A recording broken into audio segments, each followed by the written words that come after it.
Assalamualaikum warahmatullahi wabarakatuh. Teman-teman semua, malam ini kita ketemu lagi untuk melanjutkan bahasan mentoring kita kemarin. Mentoring tentang pola pertolongan Allah. Gimana teman-teman kabarnya hari ini?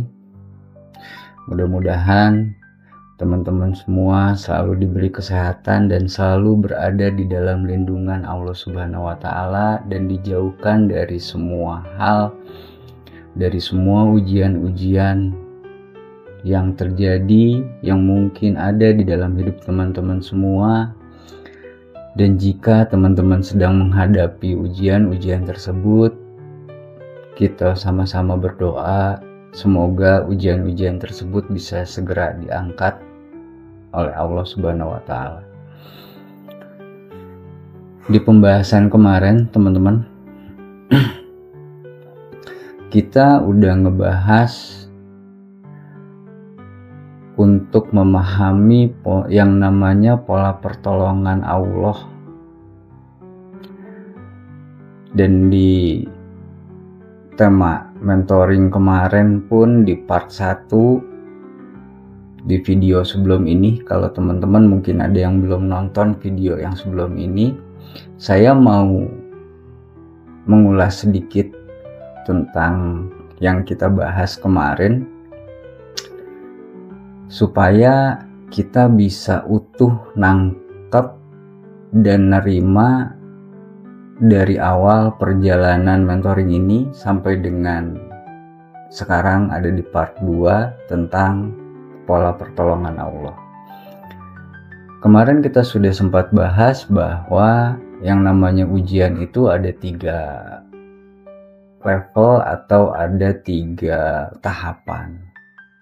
Ada ujian yang ringan seperti halnya pada saat kita mau berangkat atau pada saat kita mau melakukan sesuatu, tiba-tiba Allah mengirimkan kita hujan, atau Allah mengirimkan kita jalanan yang macet pada saat kita akan menghadapi pertemuan penting misalkan.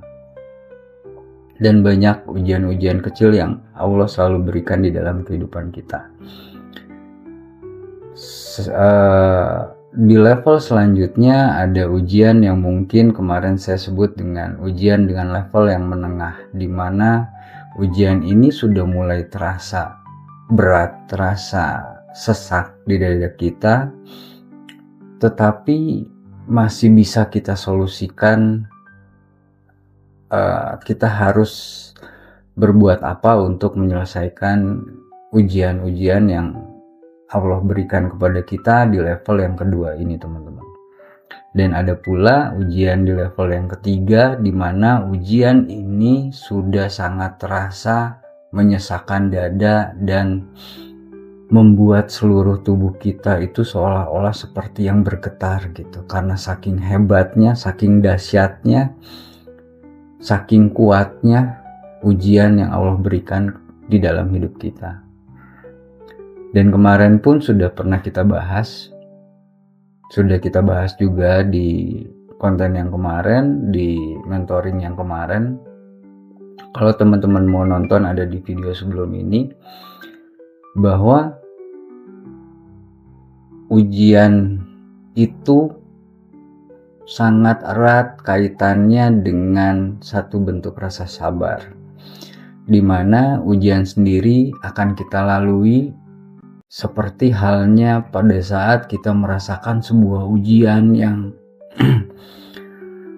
seluruh jiwa kita bergemuruh, bergetar, dan isi kepala kita berisik. Kita seperti sedang berada di waktu maghrib. Makin lama gemuruh itu udah mulai mereda, isi di kepala kita sudah tidak seberisik tadi. Itu Nabi Muhammad menganalogikan dengan kita seperti berada di waktu Isya menjelang malam. Dan perlahan-lahan kita mulai merasakan ada sebuah keheningan, tapi ya masih tidak ada lagi berisik yang ada di kepala kita, tapi kita masih merasakan gemuruh yang masih ada getarannya. Itu seperti kita sedang berada pada waktu tengah malam atau dini hari. Hingga akhirnya kita benar-benar merasakan di dalam diri kita itu sebuah keheningan, kedamaian, kesunyian, dan dingin terhadap ujian tersebut. Maka di saat itu, itulah saat kita akan menghadapi atau kita akan menyambut fajar. Dan fajar itu diartikan oleh Nabi sebagai bentuk datangnya pertolongan Allah di dalam ujian terberat yang kita rasakan, teman-teman. Dan di mentoring hari ini, teman-teman, kita akan melanjutkan bahasan tersebut. Seperti judul dari tema kita malam ini, bahwa pertolongan Allah itu akan hadir justru pada saat kita sudah tidak lagi bicara apa-apa. Pertolongan Allah akan hadir pada saat kita sudah tidak berisik, kita sudah tidak berekspektasi apa-apa, pada saat kita diam. Dan itulah tema bahasan kita yang akan kita bahas malam hari ini di mentoring kita, teman-teman. Seringkali, teman-teman, kita terlalu sibuk untuk mencari jawaban dari semua hal, jawaban dari semua ujian yang Allah berikan kepada kita. Kita terus bertanya, kapan pertolongan Allah itu akan hadir? Kapan kesulitan ini akan berakhir? Namun, teman-teman, di beberapa kisah yang akan saya jelaskan malam hari ini, ternyata datangnya pertolongan Allah, hadirnya pertolongan dari Allah yang Allah capture di dalam Quran, itu justru pada saat kita tidak lagi berbicara, justru pada saat kita diam. Sebelum kita lanjut, teman-teman, saya ingin mengajak untuk mengkaji. Kita mulai dari surat Maryam ayat 1 sampai dengan ayat 10.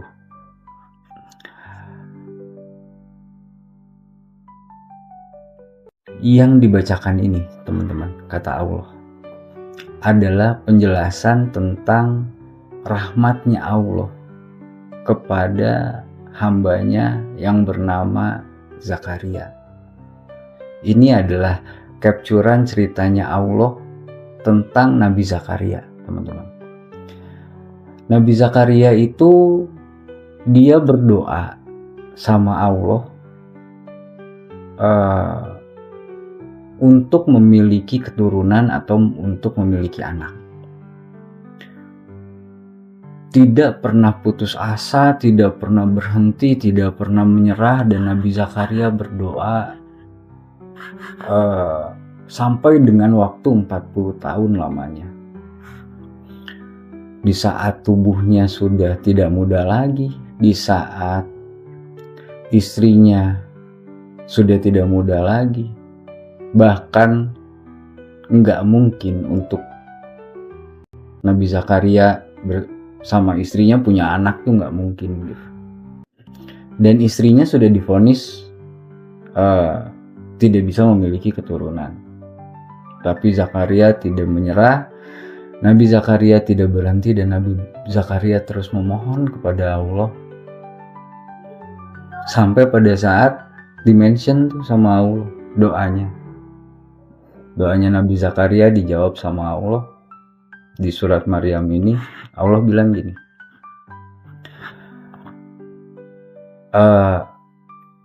ada satu potongan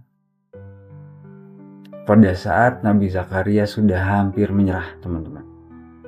Dia berdoa kepada Allah dengan suara yang sangat lirih. Nabi Zakaria itu bilang gini, "Wahai Tuhanku, sesungguhnya tulangku telah lemah. Kepalaku telah dipenuhi oleh uban.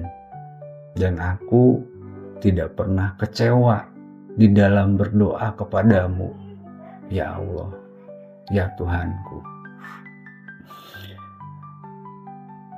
Sesungguhnya aku khawatir terhadap keluargaku sepeninggalanku. Sedangkan istriku adalah seorang anak yang mandul, adalah seorang yang mandul. Anugerahilah aku seorang anak dari sisimu." Dan saking kerennya, teman-teman, doa Nabi Zakaria ini di-repost tuh sama Allah, di-repost sama Allah, dimasukin ke surat Maryam di dalam Quran. Seorang anak yang akan mewarisi aku dan keluarga Yakub, serta jadikanlah dia, wahai Tuhanku, seorang yang Engkau ridhoi.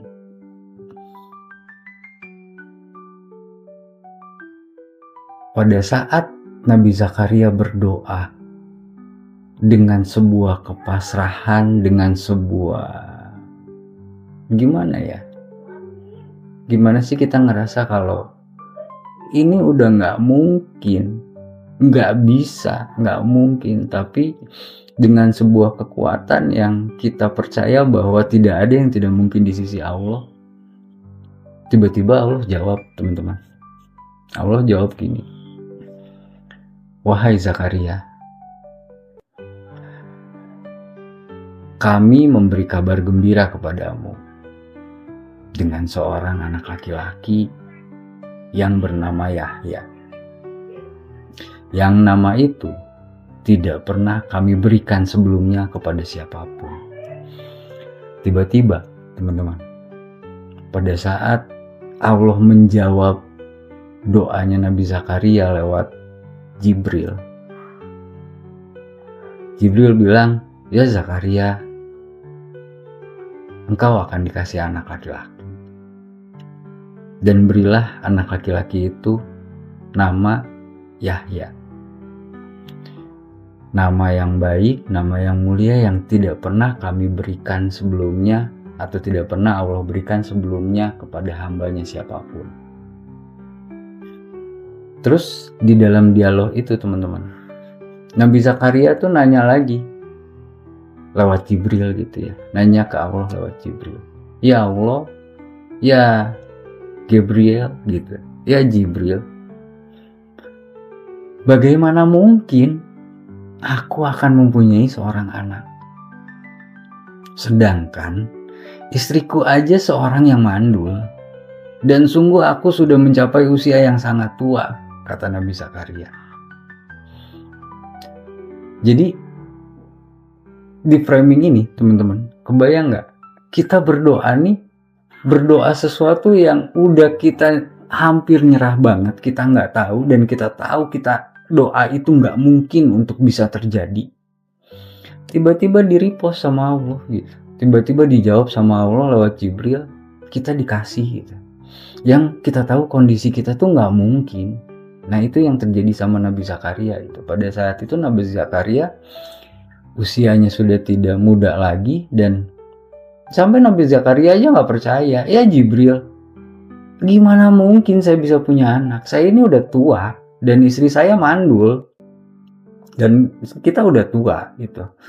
Nggak mungkin, ini pasti prank," gitu kata Nabi Zakaria gitu ya ke Jibril gitu. Terus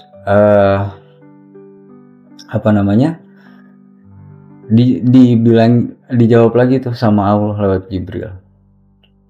Jibril ngomong gini, "Ya Allah ngomong gitu kata Allah gitu ya, lewat Jibril nih ke Nabi Zakaria. Hal itu mudah bagiku, sungguh mudah bagiku. Engkau telah aku ciptakan sebelum itu. Padahal waktu itu engkau belum berwujud sama sekali. Allah cuma ngejawab gitu. Lewat Jibril ke Nabi Zakaria. Tapi teman-teman, saking senengnya dan saking terkejutnya gitu, sampai Nabi Zakaria itu nggak percaya gitu bahwa dia akan diberikan seorang anak, bahwa di usianya yang sudah setua itu dia masih diberi kesempatan untuk diberikan seorang keturunan, bukan hanya seorang anak, seorang keturunan, anak laki-laki yang dia bisa membawa mahrabnya dan bisa menjadi orang yang mulia bagi Nabi Zakaria pada saat itu. Sampai Nabi Zakaria tuh bilang gini teman-teman, wahai Tuhanku, Nabi Zakaria bilang ke Jibril gini, kalau memang ini benar, tolong kasih aku tanda-tandanya. Itu apa? Karena ini nggak mungkin buat aku tuh, ini terjadi tuh nggak mungkin gitu.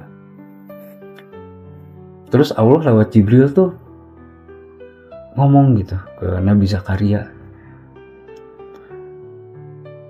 tandanya bagimu adalah nanti nih ya Zakaria, kata Jibril gitu ya, nanti nih selama 3 hari kamu tuh gak akan bisa ngomong apapun sama manusia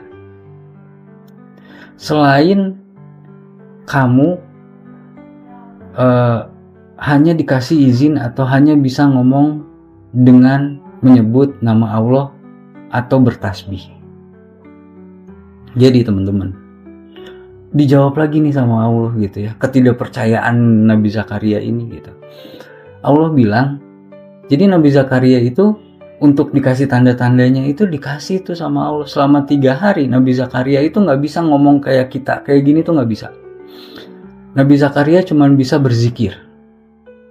Jadi kalau ada orang yang ketemu gitu sama Nabi Zakaria gitu, oh Nabi saya begini, Nabi Zakaria cuma bisa jawab insya Allah atau subhanallah, Allahu Akbar, alhamdulillah, la ilaha illallah,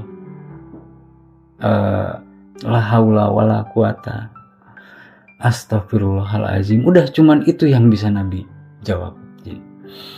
Jadi kalau Nabi Zakaria berbincang sama orang, Nabi Zakaria nggak bisa ngomong bahasa seperti biasanya selain berzikir, dan itu adalah tanda-tanda yang Allah kasih untuk meyakinkan Nabi Zakaria bahwa Nabi Zakaria akan diberikan keturunan.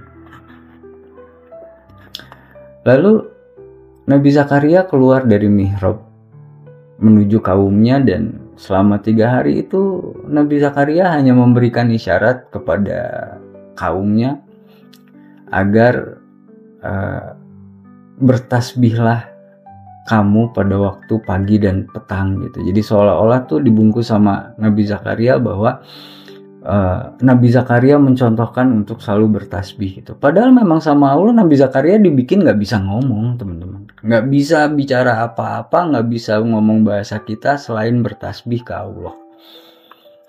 Nah, tiba-tiba setelah 3 hari teman-teman, istrinya datang.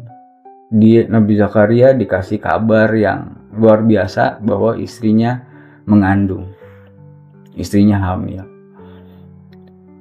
Dari sini teman-teman, dan ini kejadian ini teman-teman, kejadian ini tuh di-capture sama Allah, dan dituliskan di dalam Quran, ditunjukkan di dalam Quran untuk kita semua baca nih teman-teman, bahwa satu pertolongan Allah akan datang dengan cara yang sudah jelas Allah capture di dalam Quran. Seburuk-buruknya, seberat-beratnya ujian yang menimpa kita, Allah nggak pengen kita berstatement apapun. Kalau perlu cukup diam dan berzikir selama 3 hari seperti yang dilakukan oleh Nabi Zakaria. Dan di situ Allah akan menunjukkan pada kita semua hal yang tadinya kita tidak percaya, semua hal yang tadinya tidak mungkin bagi kita, itu akan diperlihatkan sama Allah untuk kita. Dan kenapa Allah capture ini teman-teman untuk kita? Ini adalah contekan dari Allah nih di Quran gitu. Pada saat kita mengalami sebuah ujian yang sangat berat, itu udah ada di Quran gitu, di capture sama Allah. Kalau kamu minta pertolonganku, ikutilah apa yang dilakukan oleh nabimu gitu. Ikutilah apa yang dilakukan oleh Nabi Zakaria. Lalu Nabi Zakaria ini enggak main-main teman-teman. Dikasih keturunan seorang nabi yang membawa sebuah kitab Taurat pada saat itu dengan sungguh-sungguh gitu. Dan Allah langsung menganugerahkan hikmah kepada Nabi Yahya pada saat itu selagi dia masih anak-anak. Bahkan Allah juga memberikan Nabi Yahya ini rasa kasih sayang yang luar biasa kepada semua umat manusia. Dan Allah bersihkan dari dosa-dosanya. Dan Allah lah yang membuat Nabi Yahya ini menjadi seorang hamba yang sangat bertakwa. Doa dari seorang ayah yang tidak pernah berhenti menyerah untuk memohon pertolongan kepada Allah pada saat seorang ayah ini bingung, pada saat kita seorang laki-laki, kepala keluarga, kepala rumah tangga bingung sampai nggak tahu lagi harus apa yang kita lakuin. Nabi Zakaria dikasih sama Allah, bukan hanya sekedar dikasih keturunan. Itu kerennya Allah teman-teman. Dikasih keturunan, keturunannya nabi, keturunannya laki-laki, keturunannya diberi kesempurnaan, diberi anugerah hikmah. Banyak sekali hikmah-hikmah yang Nabi Yahya bisa dapat langsung dari Allah. Dari mulai Nabi Yahya masih kanak-kanak, bahkan Nabi Yahya diberikan sama Allah rasa kasih sayang kepada semua umat manusia.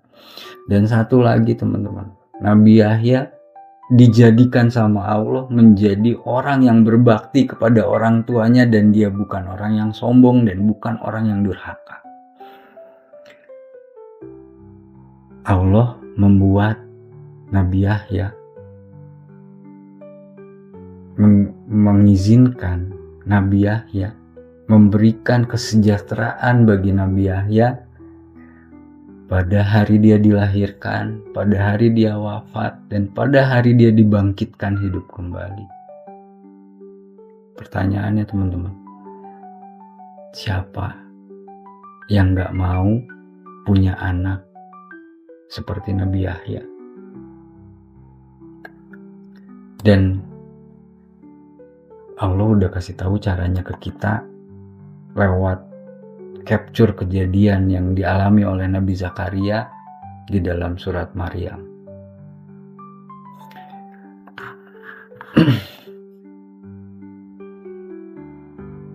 Ada kisah lagi teman-teman.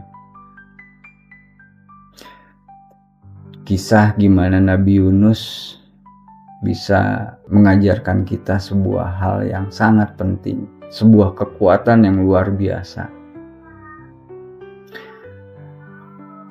Pada saat kita harus berhenti untuk bertanya kenapa,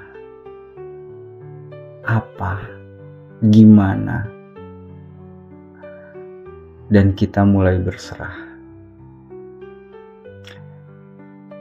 Ini adalah kisah saat Nabi Yunus ada di dalam kegelapan perut ikan.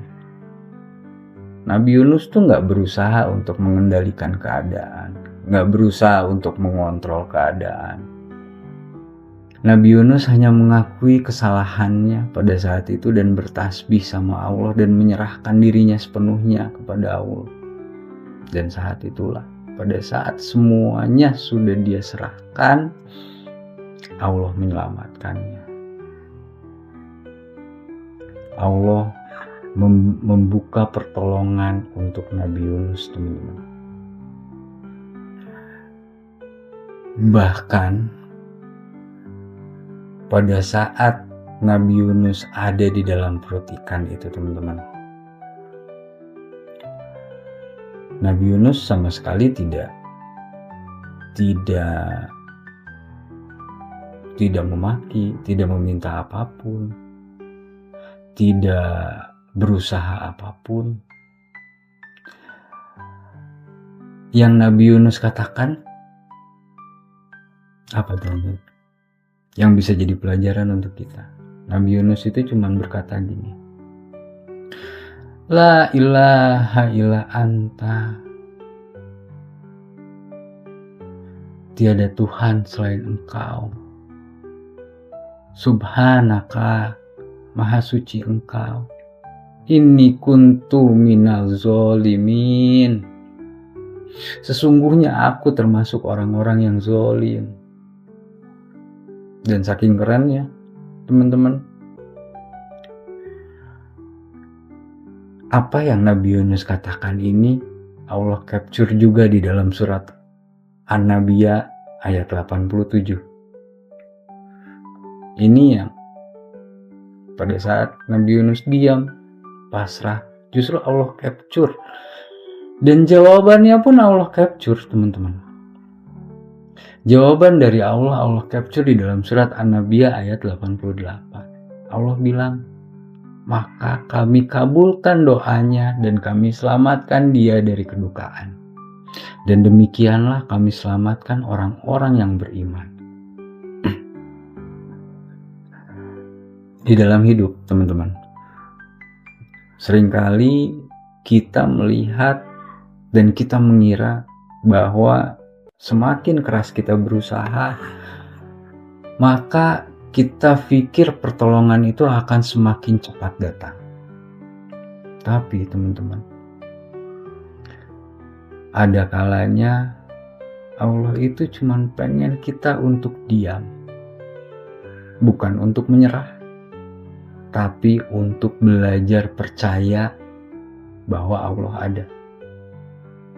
Belajar percaya bahwa Allah akan menolong kita dan Allah tidak akan pernah meninggalkan kita. Diam karena hati yang sudah lelah bertanya kapan semuanya akan membaik.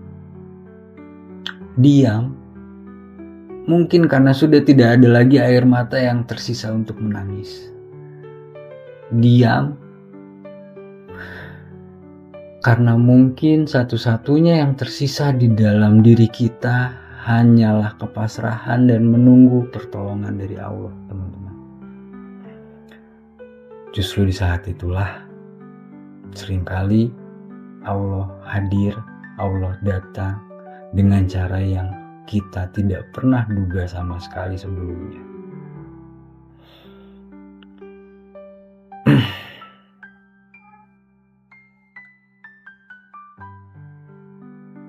Ketika kita sudah melakukan yang terbaik, teman-teman, maka tugas kita bukan lagi bertanya, kapan ya Allah? Tetapi meyakini bahwa pertolongan Allah pasti akan datang di waktu yang paling tepat. Saya mau lanjut dulu ke surat Maryam, teman-teman. Allah nge-capture satu kejadian lagi.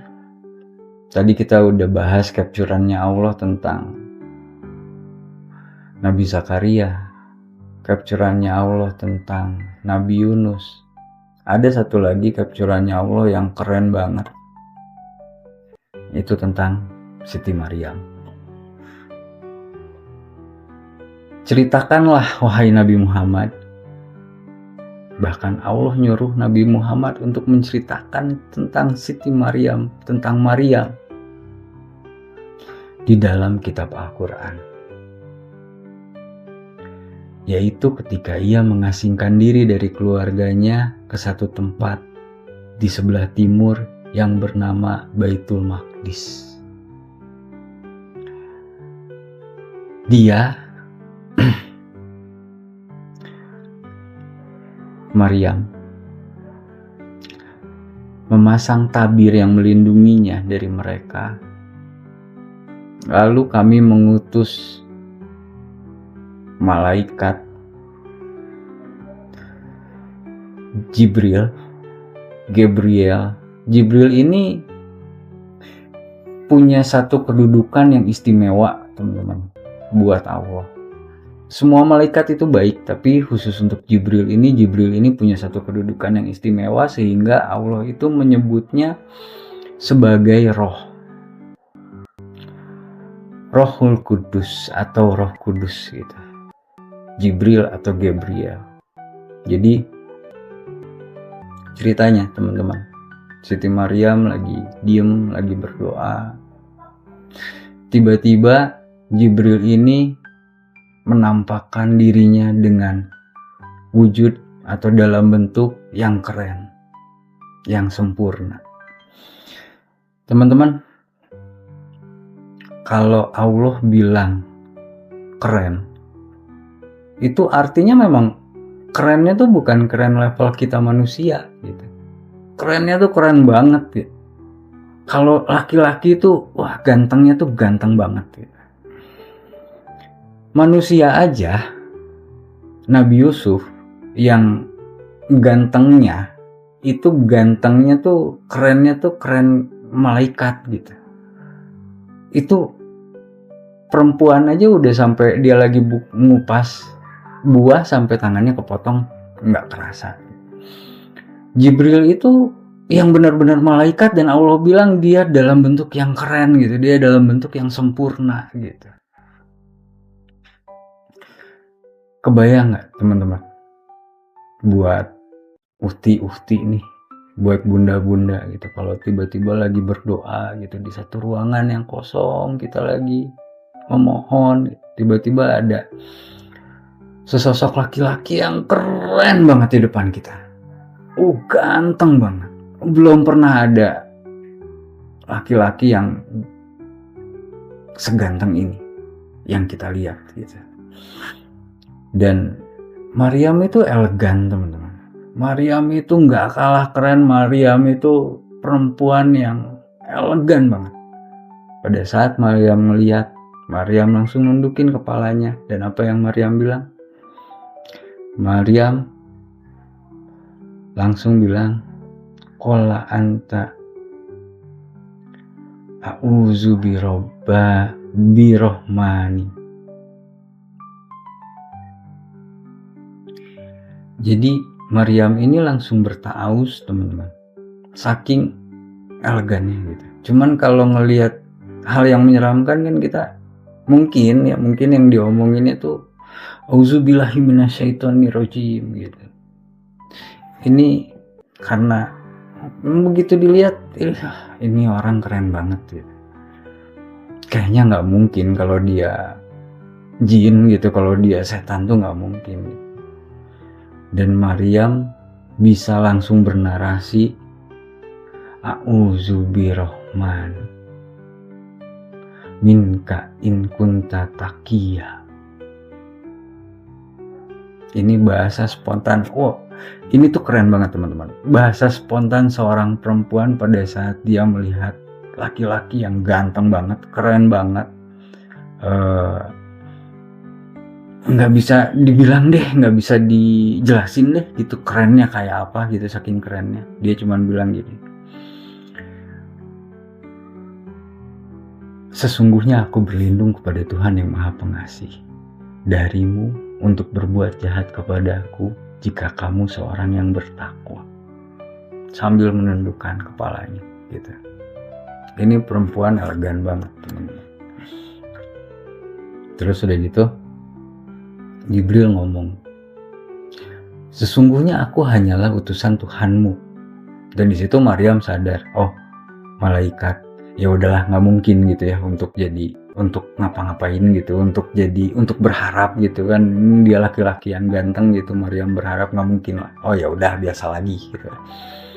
Jibril ngomong, sesungguhnya aku hanya utusan Tuhanmu untuk memberikan anugerah seorang anak laki-laki yang suci kepadamu.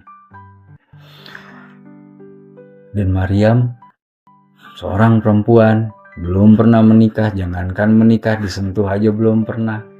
Di dalam kebingungannya dia nanya lagi, gimana mungkin aku punya seorang anak laki-laki? Padahal tidak pernah ada seorang laki-laki pun yang menyentuhku. Dan aku bukan seorang pelacur. Lalu Jibril ini ngomong lagi, demikianlah Allah berfirman, hal itu sangat mudah bagi Allah.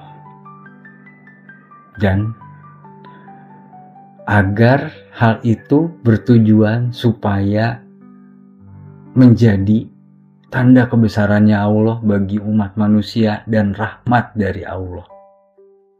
Hal itu adalah satu urusan yang sudah diputuskan. Jadi Maryam gak bisa nolak gitu. Di dalam kebingungannya teman-teman, Maryam mengandung lalu melahirkan sambil mengasingkan diri bersama dengan anaknya ke tempat yang jauh. Karena bingung gitu, ini saya harus ngomong apa? Kebayang ya teman-teman, perempuan pintar, soleh, dan Maryam itu adalah seorang perempuan yang dia lebih sensitif daripada semua perempuan yang ada di muka bumi. Dia overthinking gitu. Pada saat yang dia menahan sakitnya melahirkan, sampai saking lelahnya memaksakan dia untuk bersandar kepada pangkal pohon kurma.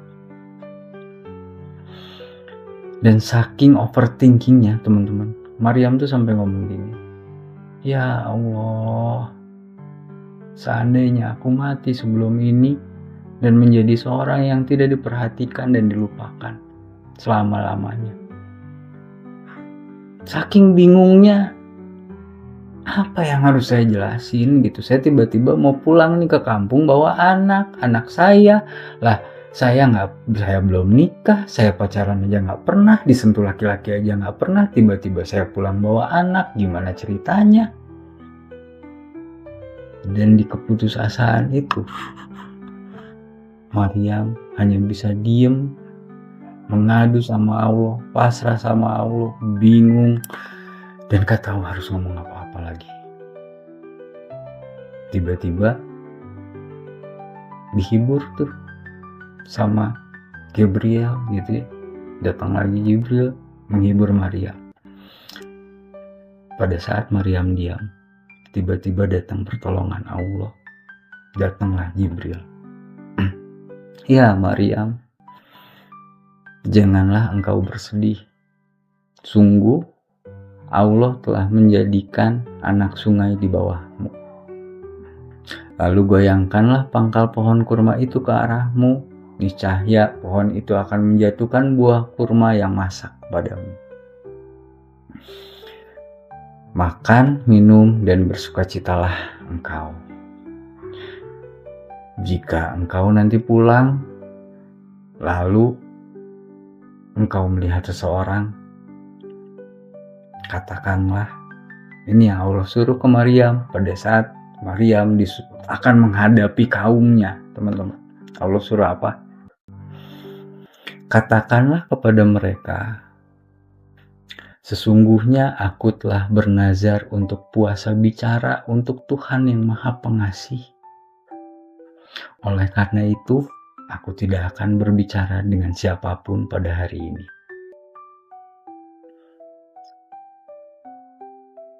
Allah, teman-teman. Di dalam kebingungannya Maryam, Allah itu hanya nyuruh Maryam untuk diam, puasa bicara, gak usah ngomong apa-apa. Kalau ada yang nanya, bilang aja, Maryam, aku sedang berpuasa bicara.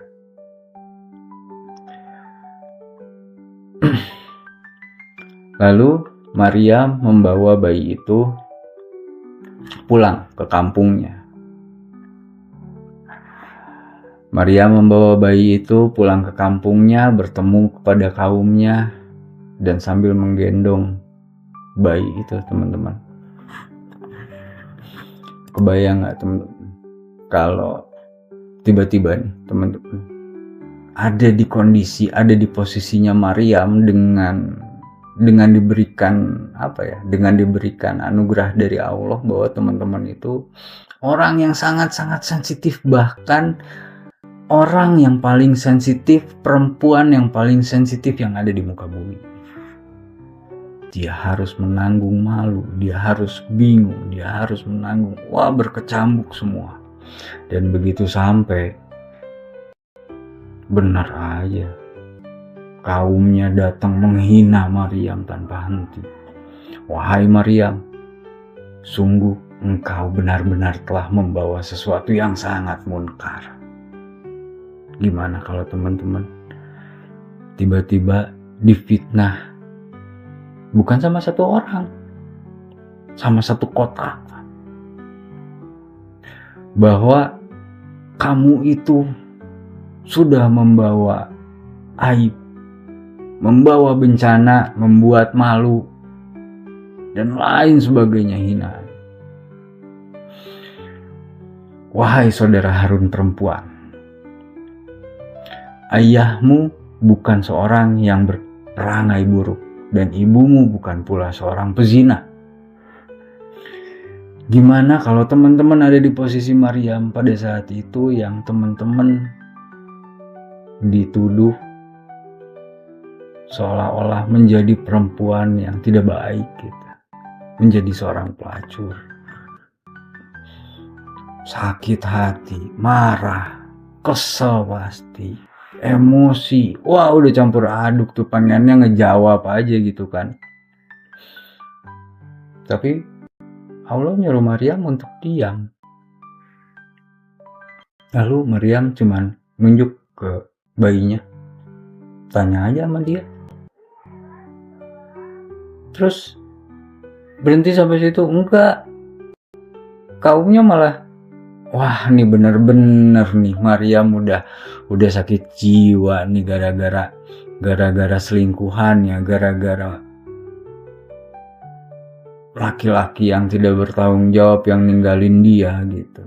Masa kita disuruh ngomong sama anak kecil, sama bayi, sama yang anak kecil yang masih berada di dalam ayunan, masih berada di dalam gendongan maksudnya gitu. Qadarulahnya teman-teman, tiba-tiba Nabi Isa bilang, ngomong, si bayi Isa ini, bayi yang namanya Nabi Isa ini, sesungguhnya aku hamba Allah. Dia akan memberiku sebuah kitab dan menjadikan aku seorang nabi. Anak kecil loh yang ngomong, bayi yang ngomong, bayi merah yang ngomong kayak gitu teman-teman.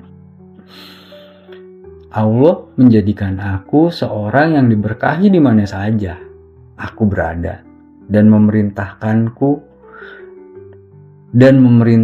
kepadaku untuk melaksanakan sholat serta menunaikan zakat sepanjang hayatku. Di sini kita tahu teman-teman, di surat Maryam ini kita tahu bahwa perintah sholat itu turunnya bukan pada saat Nabi Muhammad Isra Mi'raj. Perintah sholat itu sudah ada dari Nabi Isa masih bayi, udah disuruh sama Allah untuk sholat dan berzakat. Tapi karena pada saat itu perspektif sholat itu, karena sebelum terjadinya sebuah perjalanan Nabi Muhammad yang namanya Isra Mi'raj, maka sholat itu didefinisikan sebagai yes for everything to Allah. Segala sesuatunya terkonek sama Allah, tersambung sama Allah. Maka Nabi Isa bilang, Allah telah memerintahkan kepada aku untuk melaksanakan sholat serta menunaikan zakat sepanjang waktu. Dan Allah juga memerintahkan kepada aku untuk berbakti kepada ibuku, serta dia tidak menjadikanku orang yang sombong lagi celaka. Semoga kesejahteraan dilimpahkan kepadaku pada hari kelahiranku, hari wafatku, dan hari aku dibangkitkan kembali, teman-teman. Dari bayi, Nabi Isa ini udah ngeluarin statement nih. Kesejahteraan dilimpahkan kepadaku pada hari kelahiranku, di mana dia pada saat masih bayi, dia sudah bisa ngomong. Hari wafatku dan hari kebangkitanku. Pada percaya? Enggak, teman-teman. Ya, dan itulah hakikat seorang Nabi Isa, putra Maryam, dengan perkataan benar yang mereka ragukan.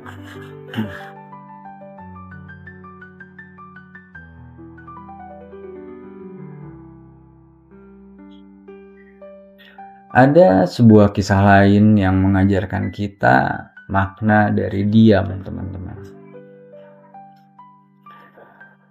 Dikisahkan ada seorang laki-laki miskin, sudah tua, yang setiap hari ia hanya pergi ke masjid. Dia tidak meminta-minta, tapi setiap hari ia duduk di pojokan masjid, berdoa dengan khusyuk, hanya diam. Lalu orang-orang di sekitar masjid mulai memperhatikannya, dan ya pastinya merasa heran. Kenapa ia tidak mencari pekerjaan? Kenapa ia tidak meminta bantuan kepada orang lain? Hingga teman-teman, pada suatu hari ada seorang saudagar, seorang yang kaya raya datang ke masjid tersebut, dan dia melihat laki-laki itu lalu merasa kasihan kepada laki-laki miskin ini. Dan saudagar itu kemudian memberikan sejumlah uang dan berkata, ambillah ini, gunakan untuk hidupmu. Laki-laki itu hanya tersenyum. Dan dia bilang gini, teman-teman. Laki-laki itu bilang gini, Alhamdulillah, akhirnya pertolongan Allah datang kepadaku melalui tanganmu. Lalu saudagar itu terkejut. Lalu saudagar itu bertanya dengan pertanyaan yang sama dengan orang-orang. Mengapa engkau tidak bekerja atau meminta? Atau meminta tolong lebih awal? Kenapa engkau hanya diam? Lelaki itu hanya tersenyum, teman-teman, dan menjawab, aku sudah berkeliling ke seluruh negeri dan tidak ada satupun orang yang mau menerima pekerja dengan kondisi tua renta seperti aku. Pada akhirnya, aku hanya bisa meminta kepada Yang Maha Kaya. Aku diam bukan karena aku malas. Aku sudah berupaya, tetapi aku lebih percaya bahwa pertolongan Allah pasti akan datang. Dan hari ini, aku melihat bagaimana Allah menggerakkan hatimu untuk menolongku, dia bilang. Teman-teman, seringkali kita lupa bahwa ketika kita sudah berusaha, kita tidak perlu panik untuk mencari pertolongan ke sana, ke sini. Karena ketika waktunya tiba, Allah akan menggerakkan seseorang atau sesuatu atau keadaan apapun untuk menolong kita dengan cara yang tidak pernah kita duga-duga dan tidak pernah kita sangka-sangka. Diamnya seorang hamba, teman-teman, diamnya orang yang soleh bukan berarti pasrah, tetapi menunjukkan keyakinan bahwa Allah tidak akan meninggalkan hambanya di dalam sebuah kesulitan dan di dalam sebuah ujian. Bahkan teman-teman, ada satu perbedaan antara menyerah dan berserah. Menyerah berarti kita putus asa, berhenti berusaha dan membiarkan keadaan untuk mengendalikan hidup kita. Sedangkan berserah, teman-teman, berserah adalah kita menyerahkan hasil akhir kepada Allah setelah kita melakukan segala daya dan upaya yang mampu untuk kita lakukan. Tapi seringkali kita merasa gelisah di saat sesuatu yang kita harapkan tidak segera terjadi.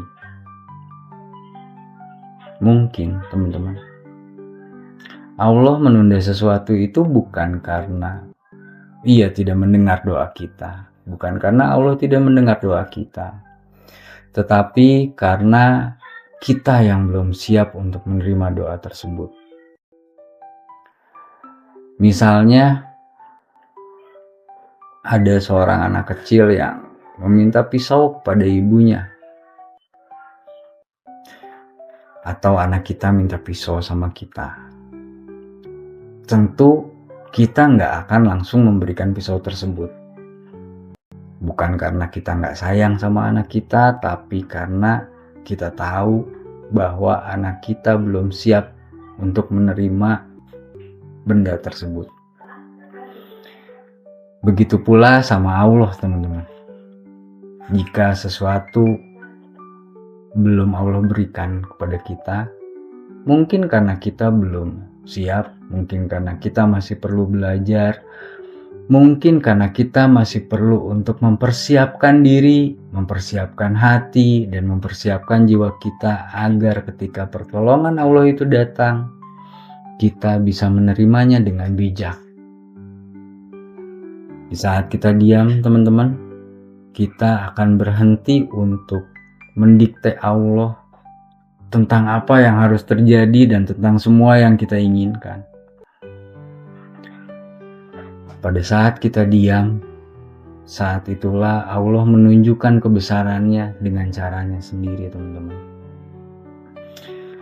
Banyak orang yang mengalami keajaiban-keajaiban pada saat mereka sudah berada di titik terendah dan tidak bisa berbuat apa-apa selain hanya diam dan berserah.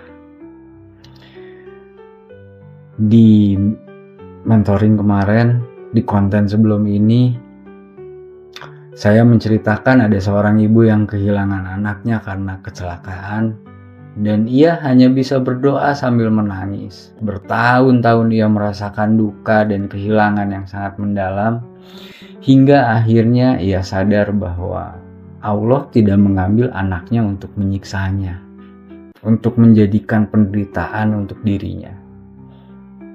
Tapi Allah mengambil anaknya untuk memberikan tempat terbaik bagi anak itu di sisinya.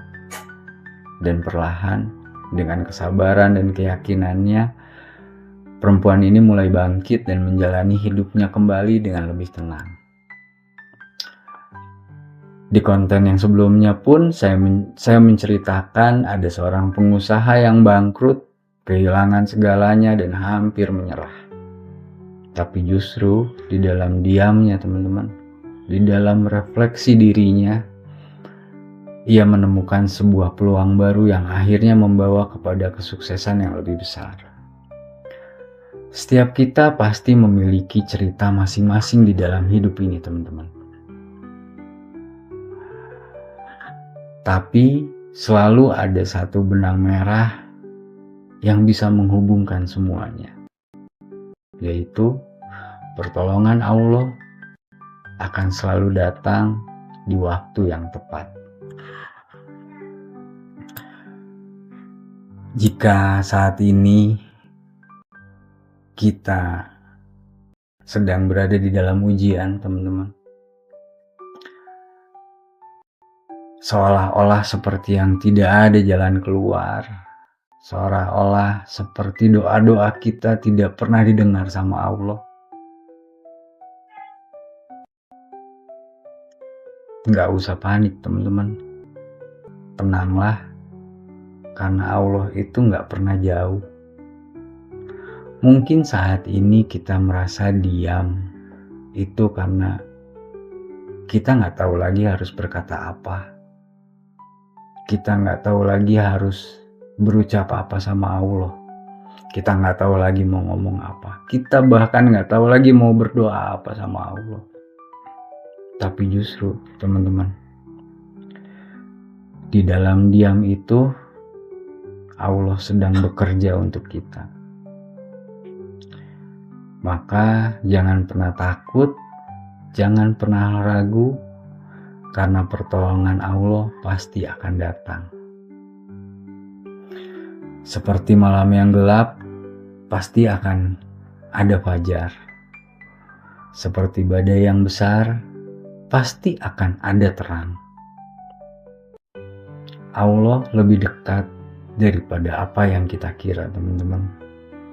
Dan Allah selalu tahu kapan waktu yang paling tepat untuk menolong hambanya.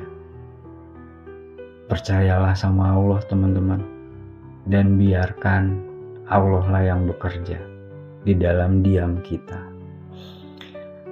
Sebelum saya tutup mentoring ini, teman-teman, ada satu lagi screenshot dari Allah, kata-kata Allah yang Allah capture di dalam surat At-Talaq ayat 2 dan ayat 3.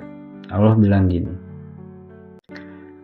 dan barang siapa bertakwa kepada Allah, niscaya Allah akan memberinya jalan keluar dan memberinya rizki dari arah yang tidak disangka-sangka.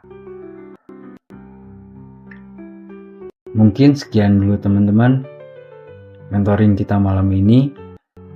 Kita akan lanjut di mentoring yang akan datang. Mudah-mudahan mentoring ini ada manfaat dan ada berkah yang bisa teman-teman ambil. Mudah-mudahan dari pertemuan demi pertemuan kita di mentoring ini selalu bisa membuat kita bisa bersama-sama untuk bertumbuh. Jangan lupa untuk like, share, dan subscribe video ini jika teman-teman merasa ada manfaat yang bisa diambil dari video ini. Sekian dulu dari saya malam ini, teman-teman. Assalamualaikum warahmatullahi wabarakatuh.